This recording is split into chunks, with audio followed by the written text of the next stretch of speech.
You're pressed between planks and bodies, a rope bites into your wrists, the air in the hold is thick with salt and the sour rot of fish.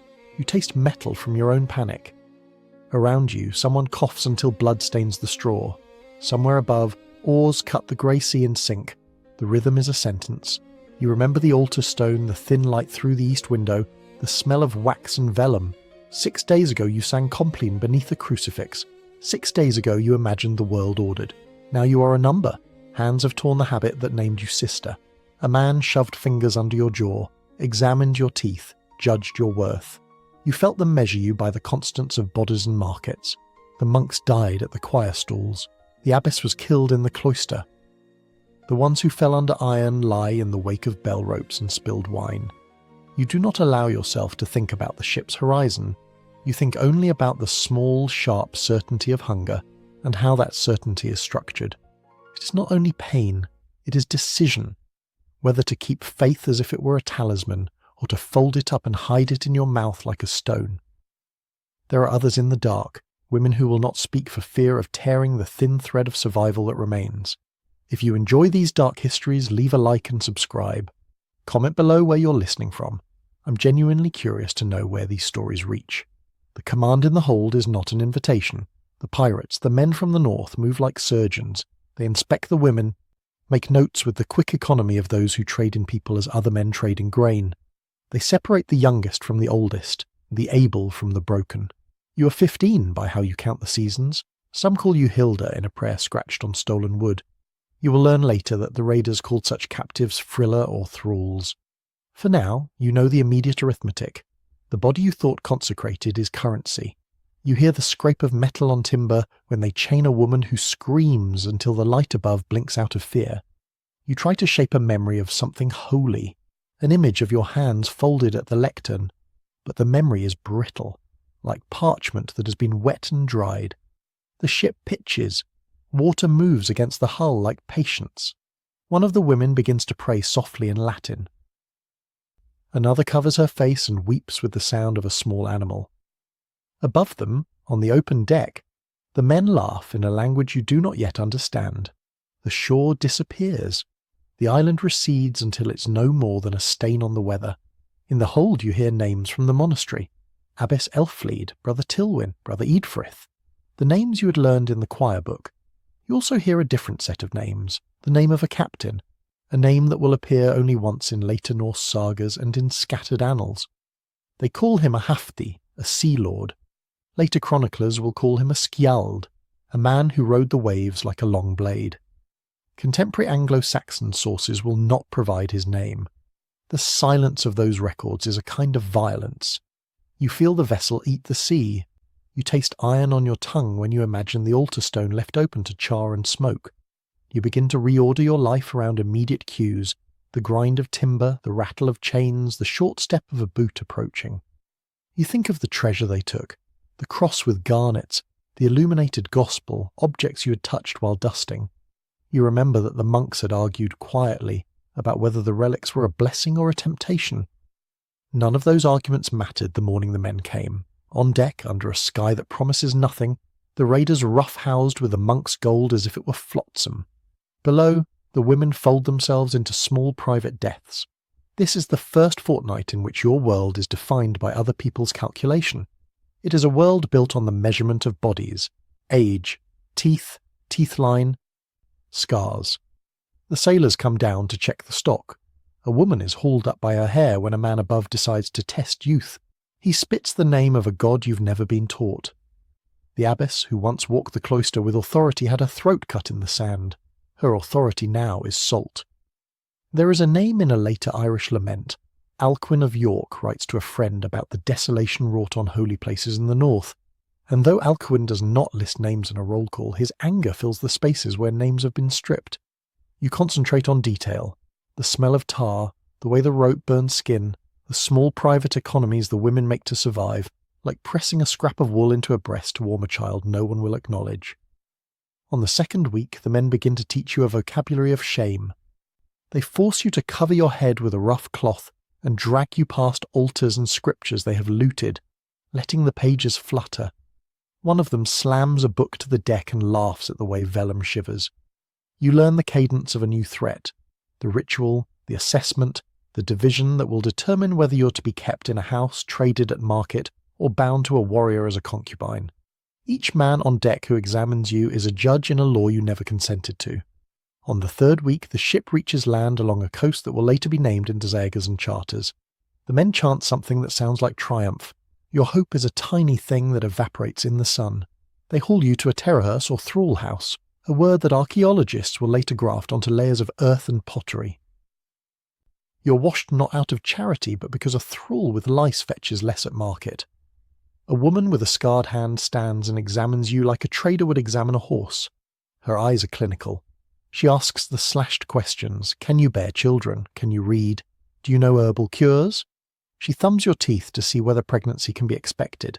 You answer nothing, because any assertion could be used to construct a sail. After this, a priest of the north, a godi, will pronounce which of you are to be used in a public ritual, and which will be distributed in households. You witness another woman's small revolt. She flattens her chest, bites the hand that lifts her veil, screams prayers to saints whose faces are already burned into memory.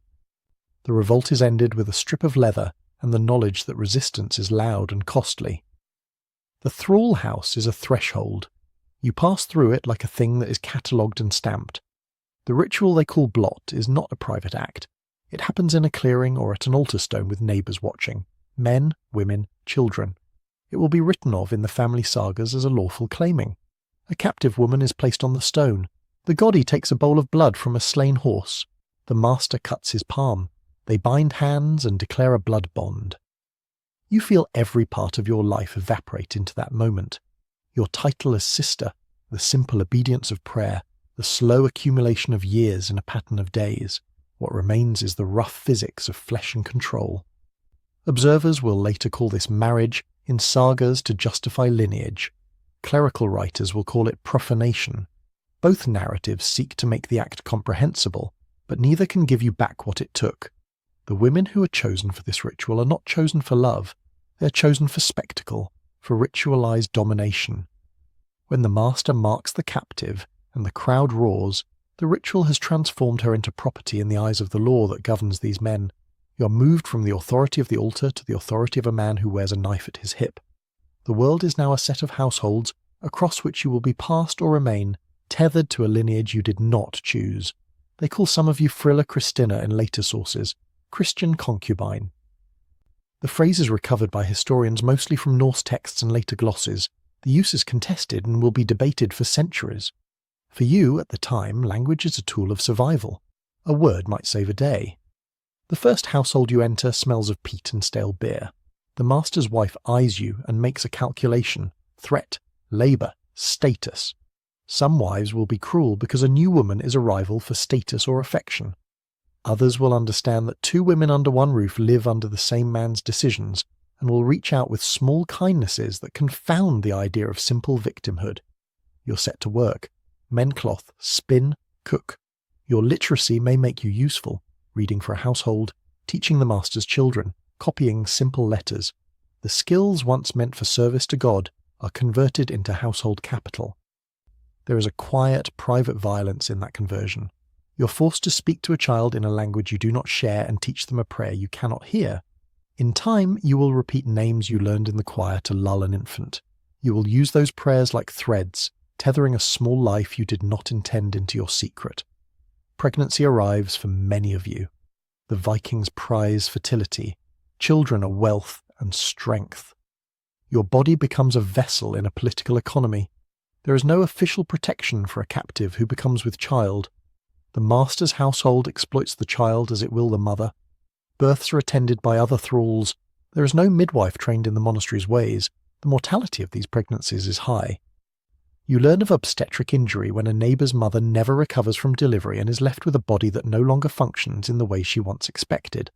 There are terms, obstetric fistula, incontinence, that will appear only in modern scholarship, but the physical reality is present and immediate.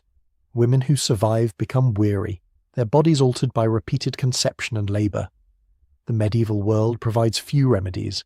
Empirical knowledge lives among elder women and within the kitchen. For some captured women, birth becomes a double erasure. the loss of mitigation by convent life, and the forming of new ties that complicate the notion of identity. You will fear children and hunger for them in turns, because they tether you and make you visible in a way that sometimes guards against strangling cruelty and sometimes exacerbate it. The moral calculus in the Christian world is different, but it does not offer rescue. Contemporary Anglo-Saxon and Continental chroniclers record these raids with outrage. The Anglo-Saxon Chronicle will mark 793 as a year of terror. Alcuin writes letters that read like elegies for a civilization under assault. These writers name places and describe devastation, but their primary focus is on the monastery's gold and the sacrilege. They do not tell the daily fates of the women taken. The institutional silence is not accidental. The Church's public response is to blame paganism, to call for penance and prayer. The practical response is often paralysis. Kings and ealdormen lack fleet or rapid response forces. Mercantile towns will later raise taxes to build defences. Monasteries will invest in fortified walls. But the immediate century has already been changed. The men who took you do not stop. They refine the system by which they extract value from monastic sites. They shall return to the coasts of Britain, Ireland, the Frankish lands. Each raid is a template. Each raid teaches the next. For you, the point of history is not an annal entry, but the slow accumulation of daily strategies. How to hide a cross, how to braid hair in secret, how to make your body less visible to hands that count. The Norse practice of taking women from monasteries is documented in multiple later sources: the Icelandic sagas, continental annals, and scattered genealogies that show English names intermixed in Scandinavian family trees. Historians will read those records and find traces, names, isotopic evidence, artifacts that corroborate a pattern. Archaeology contributes a different language. Graves with mixed iconography, skeletal remains showing repeated childbirth, isotopes in teeth that point to childhood spent on another shore. A woman's grave in the Orkneys or in the Outer Hebrides with a cross and a Thor's hammer will make a historian's chest tighten. It is proof that the boundary between conqueror and captive, between faiths, is porous and lived in the bones. For the women taken in 793 and in later years, the evidence will be diffuse. A marginal note in a chronicle, a saga line that names an English mother for a Norwegian chieftain, the stubborn survival of a Christian hymn in an otherwise pagan household. History collects these shards and, in a way that is intimate and cruel, makes them into a story. Your days settle into a rhythm of labour and small resistances. You are taught Old Norse commands, and you teach a child his first words in Latin in the nights. You carve a cross on a scrap of wood and tuck it beneath your mattress. You scratch psalms into a bowl when you have a moment alone. These acts are dangerous, but they are also the devices of survival. The master's household sometimes punishes you for secret prayer, but the punishments are instrumented more to terrorize than to destroy. A public beating, a shaving of the head, a burnt mark, these are meant to reduce you to a pliant instrument. Yet hidden faith is a stubborn ember. You learn how ritual can be inverted and how ritual can be preserved. You teach a child to make the sign of the cross and tell him a story of a saint. He will use that gesture decades later to open a market or to bless a wedding. You cannot foresee such consequences, but the minute acts you commit have weight you do not measure. Some women in other households discover small comforts too. Old women who remember monastic healings teach midwifery practices that save lives. A master's wife may secretly barter for a preserved psalter to read by in the hearthlight. The domestic world that claims you is not uniform. It contains cruelty and tenderness in uneven measure. The legal status of children born to Frile is ambiguous. In law codes that will be written later in Scandinavia, Gregers, Gulathing laws, there are provisions about concubinage, inheritance, and the status of children. These codes are later than the events we describe, but they reflect social patterns already in place. A child might be acknowledged and raised as a son of the house, or might be left with no claim. That uncertainty shapes your decisions. You may plead for recognition and lie awake listening for the master's voice. You may decide in secret to flee with a child when you see the chance. Escape is rare and dangerous, but not impossible.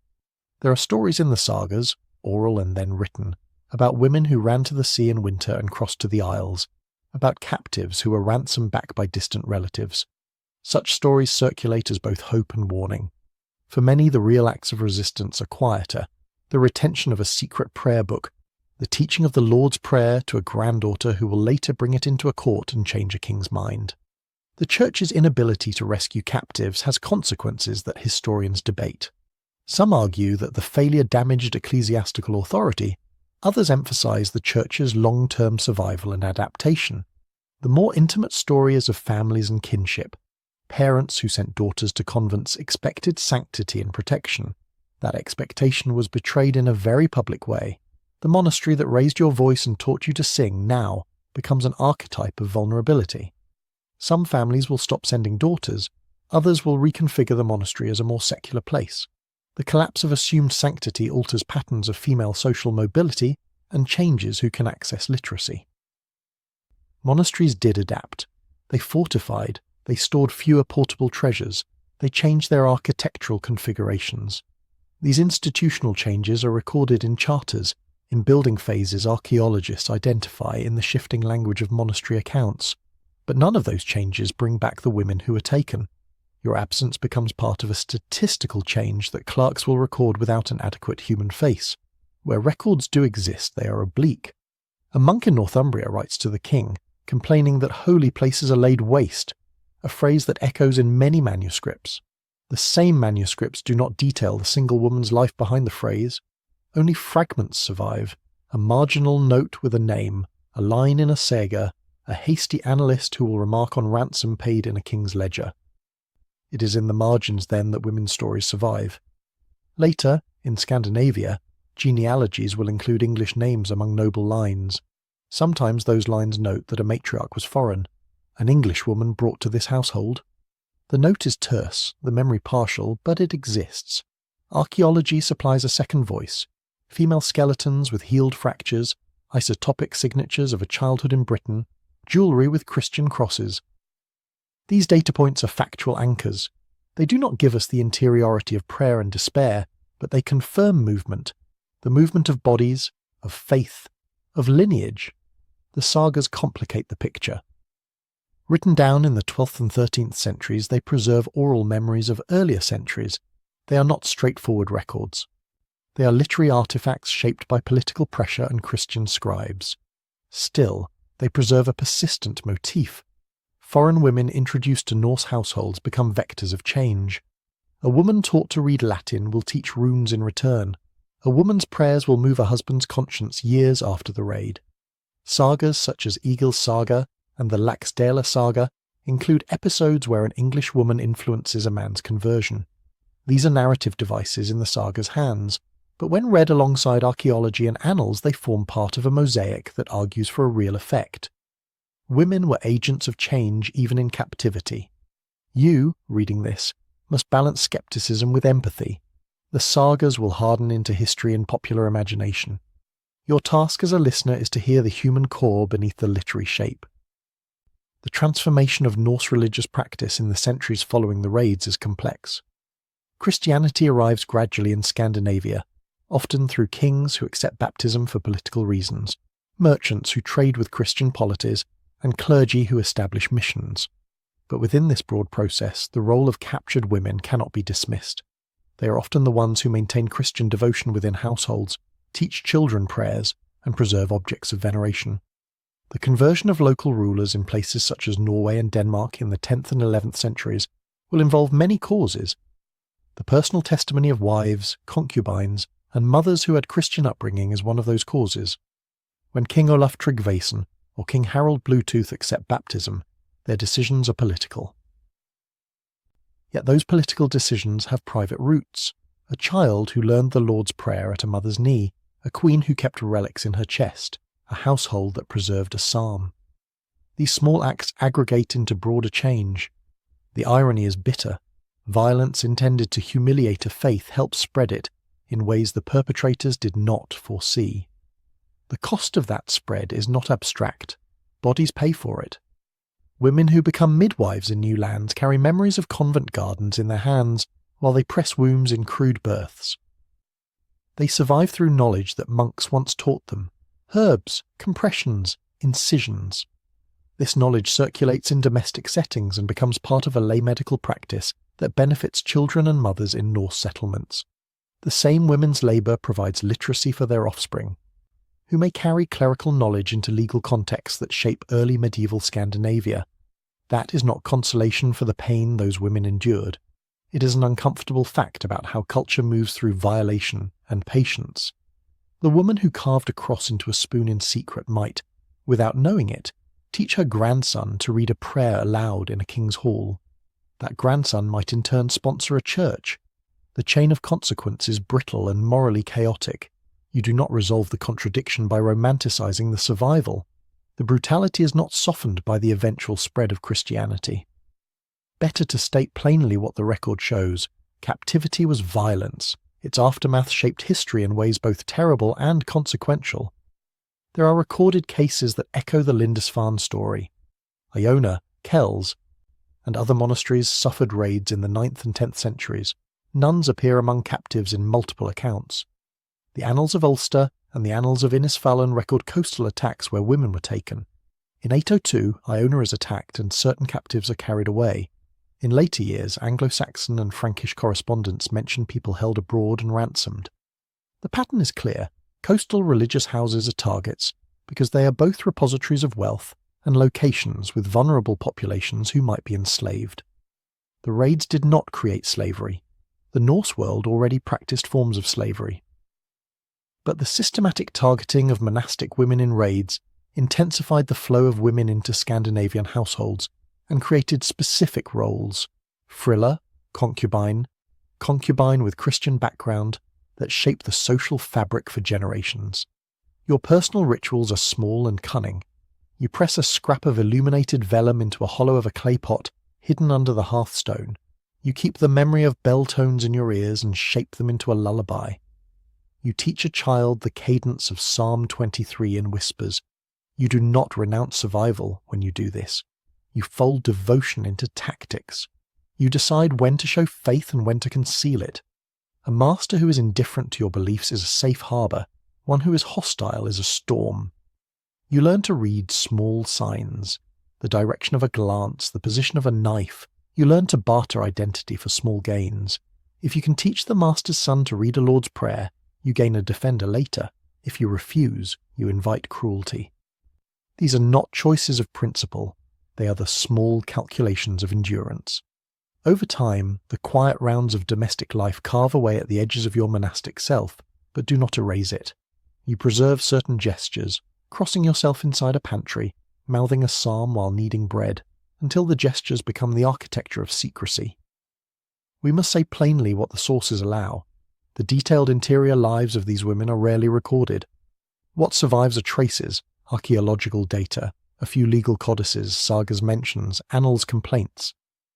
Reconstructing lived experience requires careful triangulation. Historians use osteology to detect repeated childbirth, isotopes to suggest childhood geography, and textual criticism to weigh the saga's testimony. From these fields, a composite emerges. Women enslaved from British monasteries carried religious and practical knowledge into Norse households. They bore children, endured violence, practiced clandestine devotion, and in some cases influenced conversion. Where texts name individuals, Hildegun, Egifu, Gunhild, those names carry with them a fog of uncertainty. They may refer to the same person across sources, or to different women sharing a Christian name. The work of historians is to hold the imprecision tightly, and still render the narrative with rigour. There are legal and theological tensions in the medieval response. The Church deemed suicide a mortal sin. So many women considering death weighed the eternal cost against the present misery. Some tried to starve themselves, others attempted escape. The Church's silence about captive women is complicated by pastoral care that did occur. Priests who ministered in exile, letters consoling communities, monasteries that later collected funds to ransom captives. Alcuin's letters are an example of clerical response. Eloquent and furious, they call for pilgrimage and penance, but they also express despair and an inability to provide immediate relief. Later, ecclesiastical writers will attempt to canonize sufferers or to remember them as martyrs, but official sainthood is rare. The institutional church had limited instruments to protect women who were taken across the sea into societies beyond its jurisdiction. That limitation is not merely administrative, it alters how communities understand divine protection and the meaning of sanctity. The moral weight of abandonment is heavy. Parents who dedicated daughters to cloisters did so with the expectation of both spiritual and physical safety. That promise was violated. Families sometimes paid ransom to recover women, other times they never could. The economic realities of ransom, its cost and the insecurity of sea voyages, meant that many remained abroad for life. Records in continental chancelleries show transactions where merchants or bishops arranged ransoms for captives, but such cases are the exception rather than the rule. The majority of captive women who survived were assimilated into their new contexts.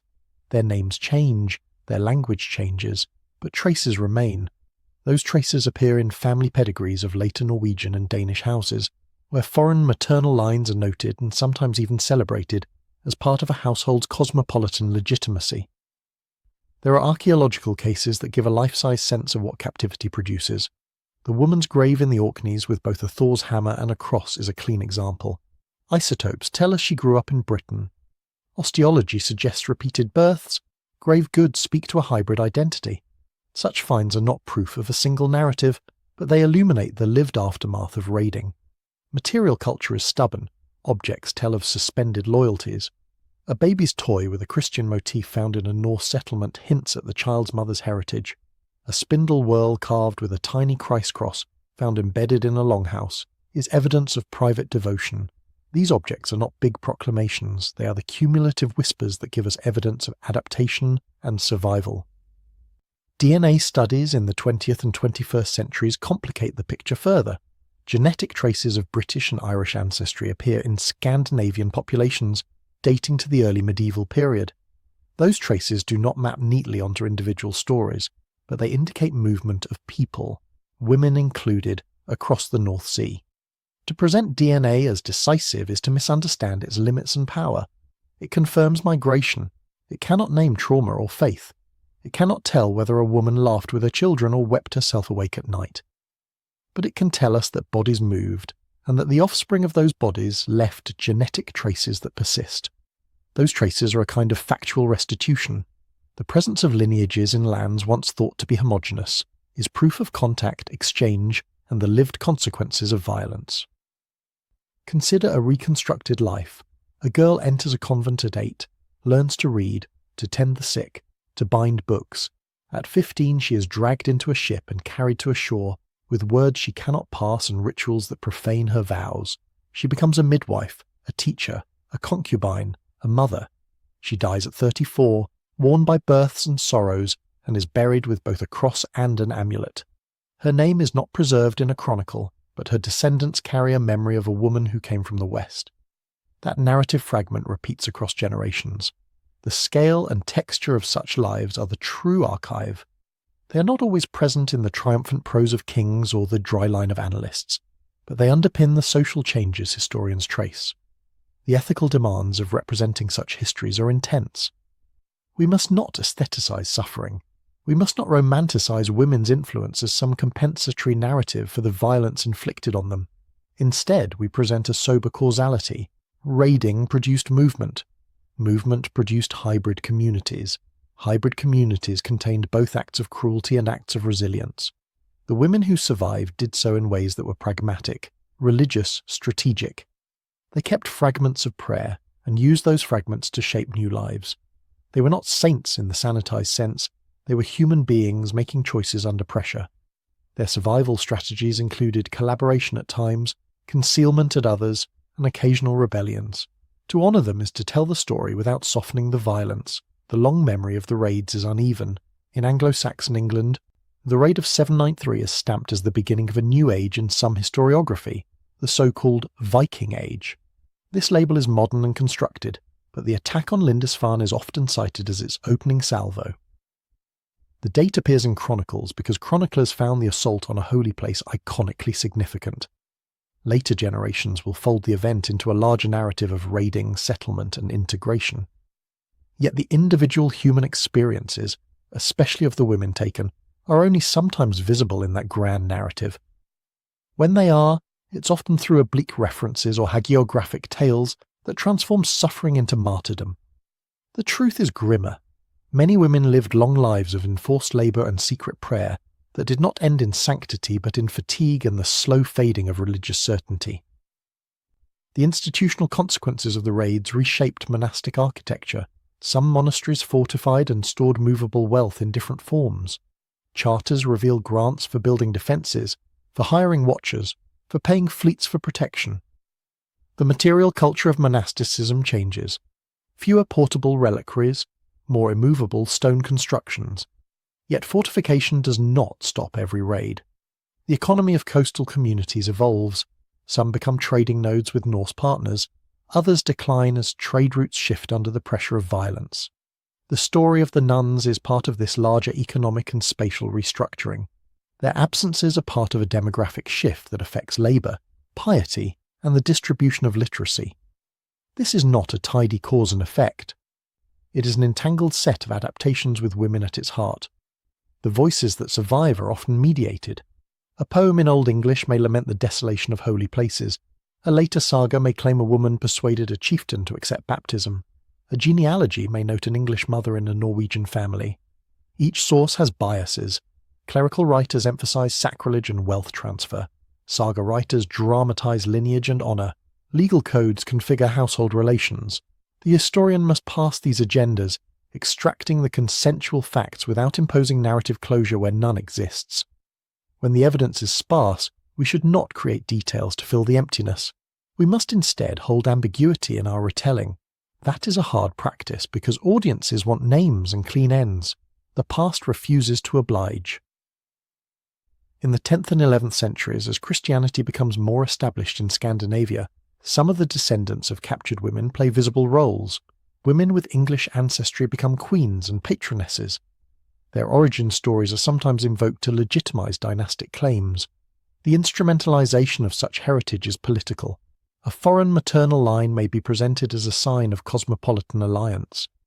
In that political use, the memory of a captive woman is transformed into a resource, a way of narrating power.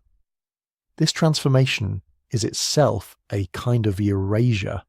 The woman's trauma becomes a pedigree in a king's biography. It is another layer in which her lived suffering is subsumed by political exigency.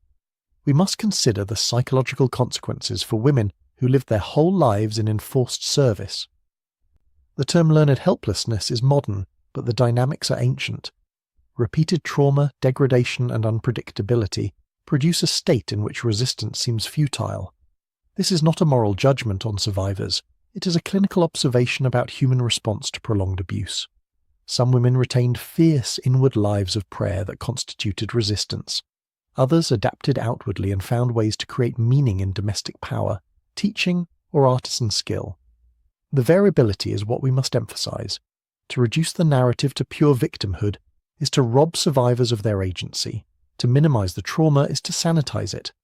We must hold both realities, the violence and the resourcefulness. Some captives are ransomed. There are records of families paying for women's return, of merchants arranging exchanges, of ecclesiastical fundraising for ransom. When a woman returns, her reception is complex.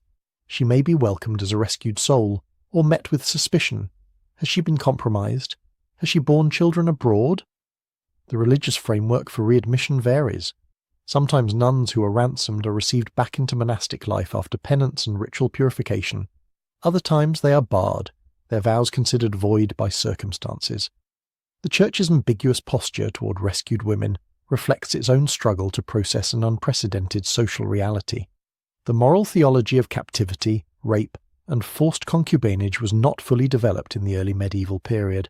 Later canonical rulings would try to grapple with the issue, but the lived reality in the 9th century is messy and often cruel. The stories that reach us are often partial.